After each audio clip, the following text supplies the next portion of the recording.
भाजपा विधायक पूनम शर्मा जी अभी हमारे साथ हैं। विधानसभा सत्र का आज दूसरा दिन था। क्या कुछ रहा, क्योंकि आपकी जो नेता विपक्ष हैं आतिशी बड़ी तकलीफ में है, कह रही हैं आप लोग जो है आपका बिहेवियर ठीक नहीं है। देखो जी, बिहेवियर तो उनका ठीक नहीं है।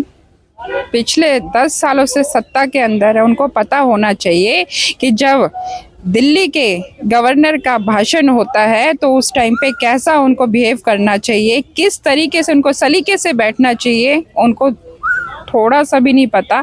तो कैसे उन्होंने 10 साल राजनीति करी है। उन्होंने एक राजा के कहते हैं ना शासन, अपना ही चून अपना ही पून, तो अपने हिसाब से चला रहे थे। तो जब बाबा भीमराव अंबेडकर की बात करते हैं तो उन्होंने संविधान लिखा था, तो संविधान के अंदर जितनी भी बुक है इतनी, उसको थोड़ा सा पढ़ लेते तो ज्यादा बेटर रहता। कल भी ऐसा कुछ देखा गया था कि जब स्पीकर साहब का बधाई जब सब दे रहे थे उस वक्त भी अचानक से वो कुछ बोल पड़ी थी, हंगामा कट रहा था, कोई बधाई नहीं दे पा रहा था। आप तो वही थी।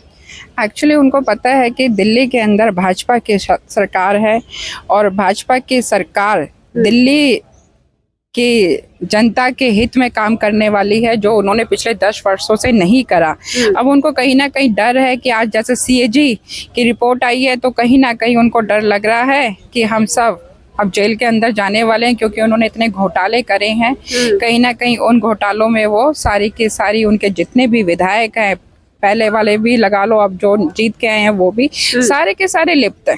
वो तो कह रहे हैं कि सीएजी नहीं, ये तो भाजपा की रिपोर्ट है। खैर ये सवाल नहीं है। सवाल मेरा ये है कि ये लोग जब अभी बैठे थे भीमराव अम्बेडकर की मूर्ति के नीचे बैठे थे, वो कह रहे थे कि आप लोगों ने आते के साथ उनकी तस्वीर हटा दी। उनकी तस्वीर हटाने का क्या मतलब क्या मसला है? आप लोग तो लोकतंत्र की हत्या कर रहे हैं, ऐसा कह रही हैं आतिशी। देखो जी, कोई भी राजनीतिक दल हो, बाबा भीमराव अंबेडकर जी सबके गुरु हैं। चाहे वो भारतीय जनता पार्टी हो, चाहे वो कांग्रेस पार्टी हो, चाहे वो आम पार्टी हो, किसी भी दल की पार्टी हो, सबके सम्माननीय हैं बाबा भीमराव अंबेडकर जी। और वो झूठी पार्टी है, वो कुछ भी बोल सकती है। पहली बात तो वो इन मानसिकता के साथ आते हैं, जब सदन के अंदर आ रहे हैं तो फोटो लेके आ रहे हैं, चित्र लेके आ रहे हैं, तो ये गलत। वो उनकी मानसिकता ऐसी है कि हमें हाउस के अंदर जाके हाउस को चलने ही नहीं देना है, तो इसी तैयारी के साथ आ रहे हैं।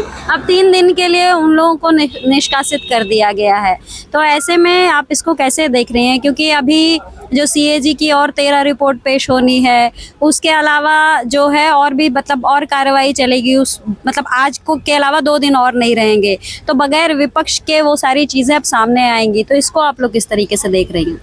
देखो जी, सदन के अंदर अराजकता फैलाना, उल्टा सीधा बिहेव करना, तो जो संविधान में लिखा नहीं, वो हुआ कह रहे हैं बदले की राजनीति है। कई लोग ऐसा भी कह रहे हैं कि ये भी विजेंद्र गुप्ता को फेंक दिया करते थे बाहर मार्शलों से। देखो जी, अगर ऐसा कुछ होता तो आज हमारे माननीय अध्यक्ष जी जब कल वो अपनी पीठासीन पे बैठे थे तभी उन ऐसा कुछ कर सकते थे, मगर उन्होंने ऐसा कुछ नहीं करा। कल भी उन्होंने इतना शोरगुल करा, इतने नारे वारे लगाया, उस टाइम भी हमारे अध्यक्ष जी चुपचाप बैठे रहे, उनको सिर्फ शांत करने की कोशिश करेगी, मगर उनकी मानसिकता नहीं है कि वो शांत बैठे। उनको ये है कि बस कैसे न कैसे सदन नहीं चलना चाहिए, जो हमारे खिलाफ जो कार्रवाई होने वाली है वो कैसे न कैसे रोकी जाए। चलिए, बहुत बहुत धन्यवाद पूनम जी।